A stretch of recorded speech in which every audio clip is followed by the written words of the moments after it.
Chapter 8. Joseph. No more signal illustration of the ways of providence is to be found in the whole of Scripture than the case of Joseph, the most illustrious of all the sons of Jacob. It is not merely that great results came out of unpromising experiences.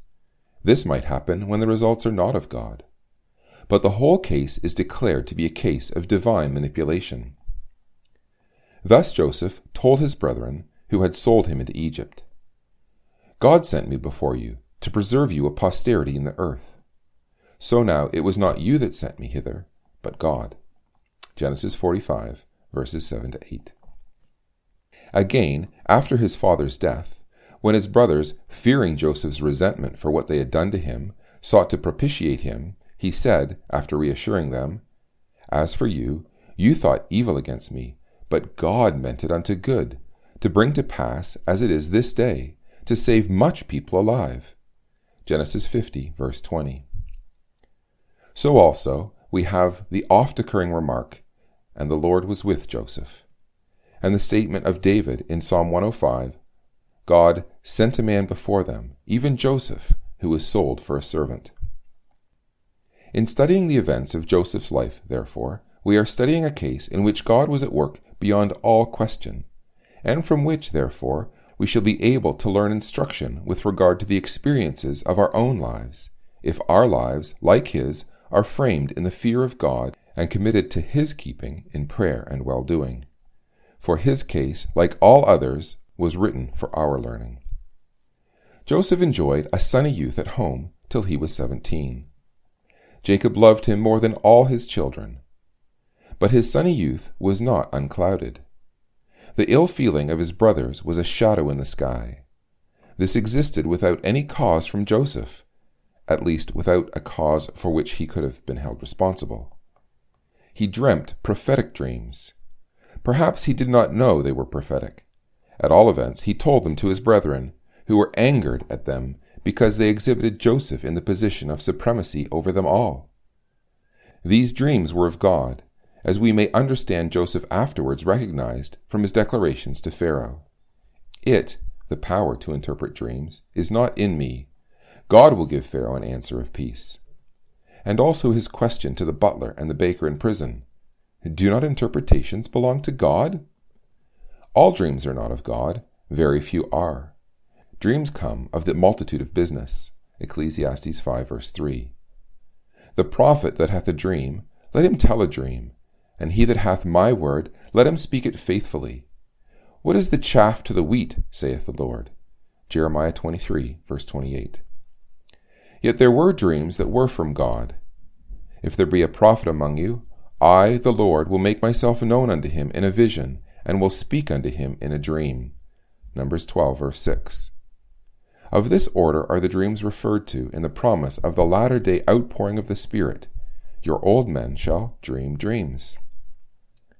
This was the nature of Joseph's dreams, divinely communicated forecasts of coming events. They were communicated as part of the agency that was to develop the future to which they pointed. The narration of them by Joseph filled the minds of Joseph's brethren with envy, a bitter feeling that banishes mercy.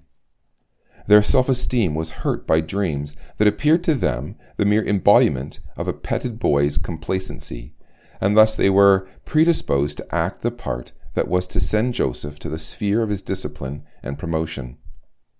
They could not speak peaceably to him. Their feelings settled into hatred, and hatred was ready to seek and find an opportunity of putting its object out of the way. Joseph was perfectly innocent of anything to justify their malignity. He was free of guile, a lover of righteousness, loved of his father, and loved of God. And behold him the object of gathering clouds of enmity. A short-sighted view would have judged the situation impossible. It would have said an innocent youth would have been shielded from malice. And in the opposite experience, it would have complained of injustice, or at the least, of a bewildering inscrutability in the ways of God. The facts of Joseph's case at this juncture confute such views. Joseph was innocent and excellent, but Joseph was young and untried, and God had a great purpose with him that required that he should be matured and perfected in character as men only can be perfected in the school of adversity. Joseph had to be fitted for exaltation and the exercise of power, and therefore Joseph had to suffer for Joseph's own good and for the bringing about of a great result to the whole house of Israel. Joseph was allowed to become the object of his brethren's successful hatred. Therefore, if sympathy sheds a tear, the understanding admires, while Joseph is bound by unfeeling brethren, and in spite of his frantic entreaties lowered into a pit where death appears inevitable, both in his own estimation and that of his brothers. No greater evil, short of death, could befall a human being than that which thus came to Joseph. A spectator on the spot would have said it was evil in which it was not possible to imagine any good purpose. There was no explanation of it. Joseph was not permitted to know the meaning. He could not have understood if told. It would have frustrated the object for him to know. Let us recollect this when in any matter similarly situated. Circumstances may be dark, calamity unmixed, the situation such that enemies may appear to speak the truth if they say, "There is no help for him in God." Yet God may be at the bottom of all the troubles for purposes of goodness, which the future alone will reveal. The only policy is, in all circumstances, to commit ourselves to the keeping of our Creator in faith and well-doing, as the Spirit commands, "Commit thy way unto the Lord, trust also in him, and he shall bring it to pass. And he shall bring forth thy righteousness as the light, and thy judgment as the noonday." The object of Joseph's brethren was to kill him. They proposed to do this out and out before casting him into the pit. Genesis 37, verse 20. But this would have interfered with the purpose of God. They were therefore diverted from their purpose. Reuben was touched with compassion for his brother, and proposed that they should do nothing violent to him, but merely put him into a pit, and let him come to his death there, his object being to release him afterwards and take him back to his father. Reuben's proposal was accepted, and Joseph, arriving, was seized and stripped of his outer coat. Nothing is said in the narrative of Joseph's terror, but it comes out in their remarks to one another in Egypt 20 years afterwards. "We saw the anguish of his soul, and he besought us, and we would not hear." The poor boy was let down into a living death, as it seemed, appealing in vain to the mercy of his hard-hearted and grown-up brothers. Had Reuben's idea of coming back alone and taking him up again been carried out, God's purpose would have been interfered with. So something occurs, we are not told what, to take Reuben away from the company of his brothers for a short time. While he is away, a company of traveling merchants, en route for Egypt, come into sight. An idea occurs to Judah. Let us sell Joseph. Let us not kill him. The brothers willingly adopt a suggestion that delivers them from the crime of fratricide while relieving them of the object of their hatred. Joseph is taken out of the pit and sold in Reuben's absence. The merchants take their terror-stricken property and depart.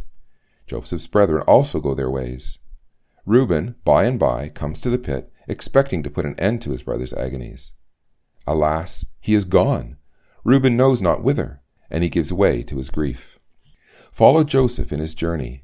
From one dreadful experience he is plunged into another, and far worse. A father's favorite, accustomed to the ways of love and the surroundings of comfort, he finds himself in the hands of unfeeling and mercenary strangers who regard him as chattel, and think only of how much he will fetch when they arrive in Egypt. It is written, "Oppression maketh a wise man mad."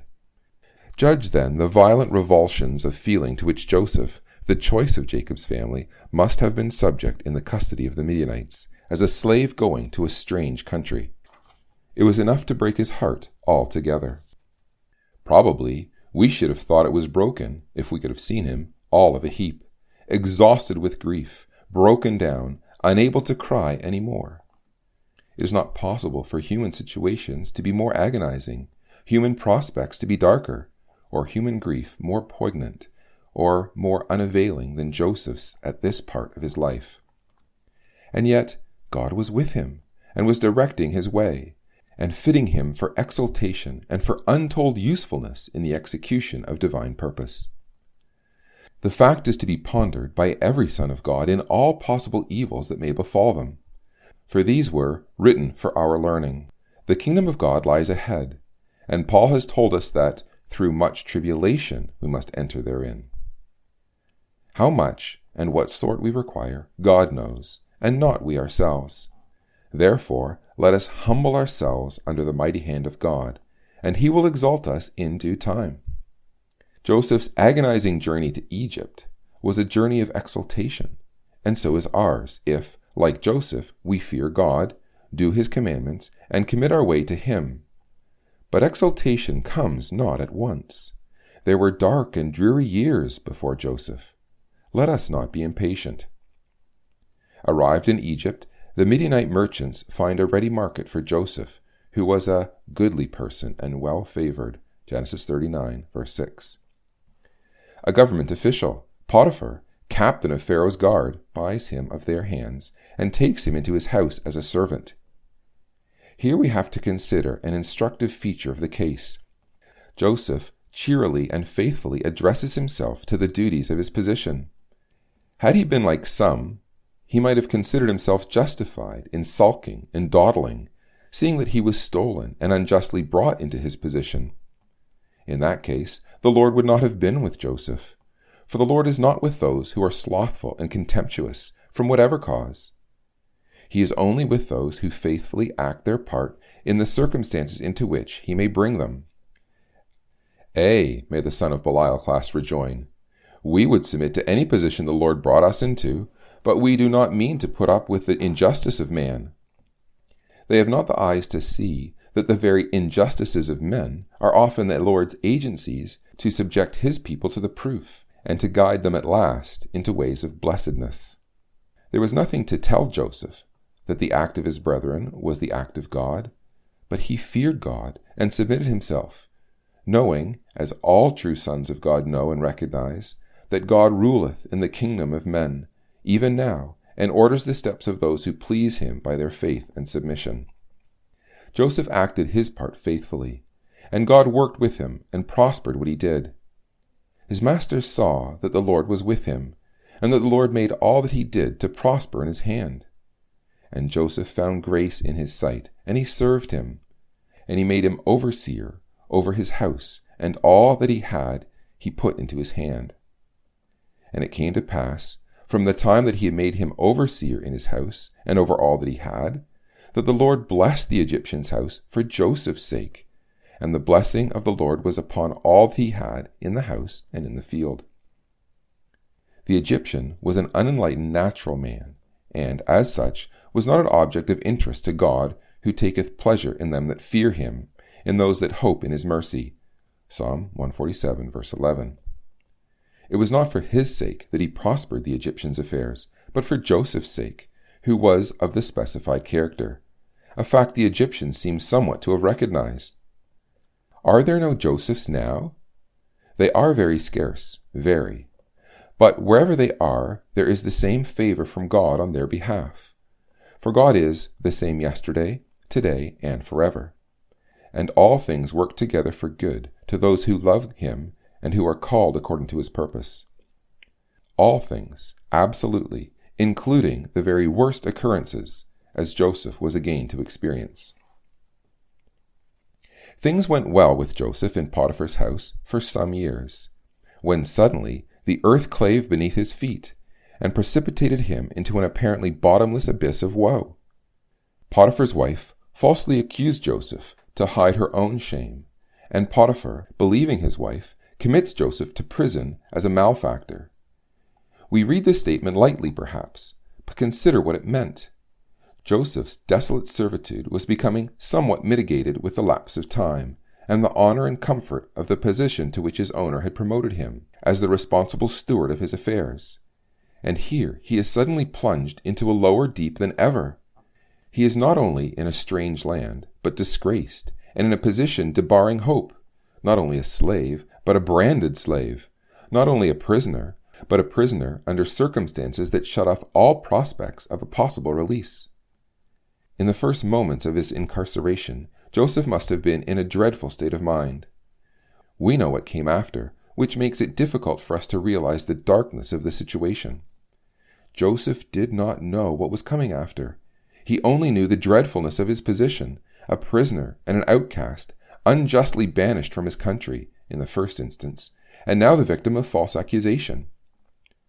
He had said, "How can I do this great wickedness and sin against God?" And this was the consequence? Had such a one as Job's wife been near, she would have had capital occasion for her foolish speech. "Dost thou still hold fast thine integrity? Curse God and die." Perhaps she would have received the answer with which that woman's truly wise husband rebuked her folly. "Thou speakest as one of the foolish. Shall we receive good at the hand of God, and shall we not receive evil?"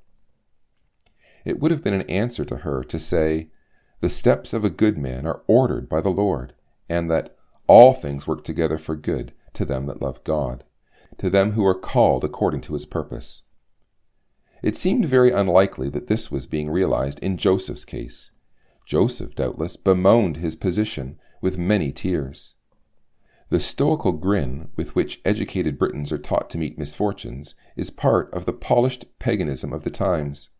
It results from imperfect development of the moral nature, and the consequent false standard in vogue among those who, clever enough and proud, know not God and obey not the gospel of our Lord Jesus Christ. It belongs not to the school which Job, David, Jeremiah, and the Lord Jesus are prominent examples. These recognize that there is a time to weep, as well as a time to laugh, and they do not require to invent the weeping time. It lies hard upon them in the present constitution of things in general upon the face of the earth, and sometimes comes close to them in the piercing sword of dire personal calamity, like that which shows us Joseph prostrate in an affliction which seems to lack a single ray of hope, and yet in which God was guiding him to great blessedness. Joseph gets habituated to his grief and his position. By and by, God lets in a little light upon his darkness. The Lord gave him favor in the sight of the keeper of the prison, and the keeper of the prison committed to Joseph's hand all the prisoners that were in the prison, and whatever they did there, he was the doer of it. The keeper of the prison looked not to anything that was under his hand, because the Lord was with him, and that which he did, the Lord made it prosper. Genesis 39, verses 21 to 33. Thus was Joseph's position, as a prisoner, greatly mitigated. Thus does God lessen the troubles of his children after they have suffered a while, that they may be established, strengthened, settled. 1 Peter 5, verse 10. He does not let their troubles press to their destruction.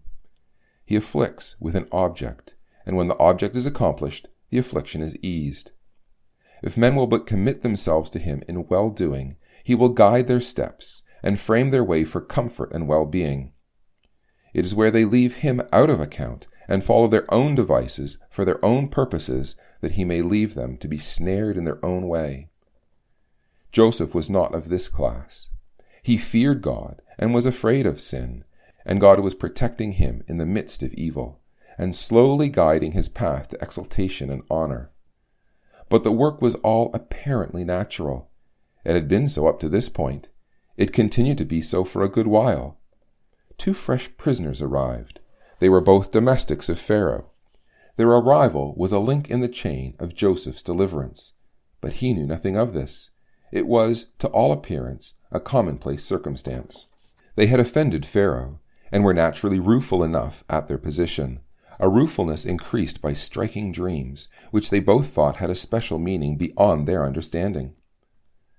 On the morning after the dreams, Joseph asked them the case of their extra sadness, and being told, remarked, "Do not interpretations belong to God? Tell me, I pray you." And they told their dreams. And Joseph interpreted them as indicative of their coming treatment at the hands of Pharaoh, which was realized in harmony with his interpretation. The butler Pharaoh restored to his office, the baker he hanged. Here, doubtless, comes in the extra-natural element which distinguished the case of the fathers from ours of these barren days, namely the endowment in the case of Joseph of special faculty in the discernment of special dreams, but the use of this faculty by Joseph and its relation to the operation of providence were all in a natural way. Joseph did a neighborly turn to the two interesting prisoners in his charge, and out of this came his own deliverance, not immediately, however. The train was being laid, but nothing was hurried. Joseph made the most of the circumstances to bring about his release to no purpose.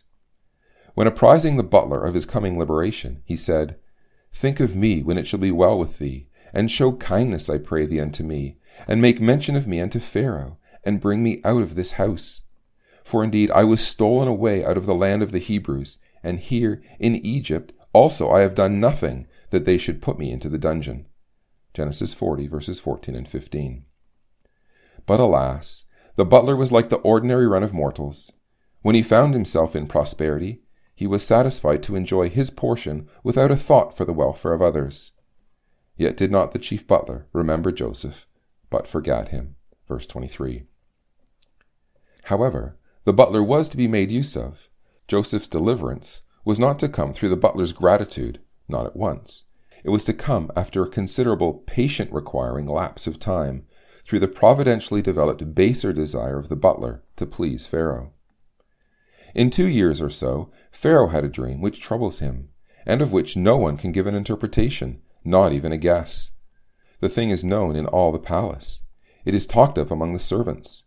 When every assistance has been mooted in vain, the butler remembers the realization of his own and the baker's dreams as interpreted by Joseph. For the first time he speaks of the matter to Pharaoh. Joseph is hurriedly summoned. The rest is familiar as a household word. Joseph finds himself transferred in a moment from a dungeon to a throne. The blackness of midnight gives way to a sudden burst of noonday splendor, which abides with him through a long and illustrious day. God delivers him from all adversity and, as he expressed it, made him forget his toil and his father's house. From a prison's keeper's servant, he is transformed into a governor of Egypt, the king's minister, an object of universal deference, and controller of the land's pouring treasure. It was God's work in Providence. God's hand was visible at 1 or 2 points, but in the main it was accomplished in the unseen manner of means of perfectly natural circumstances. See also how naturally God brought about Joseph's sweet revenge on his brothers. They came to buy corn. They did not know him, for whereas he was 17 when they sold him, he was now over 37 and attired as an Egyptian official, speaking the Egyptian language, which he had learnt during his servitude. But he knows them, for they were grown men when he saw them last, and they are in the main unaltered.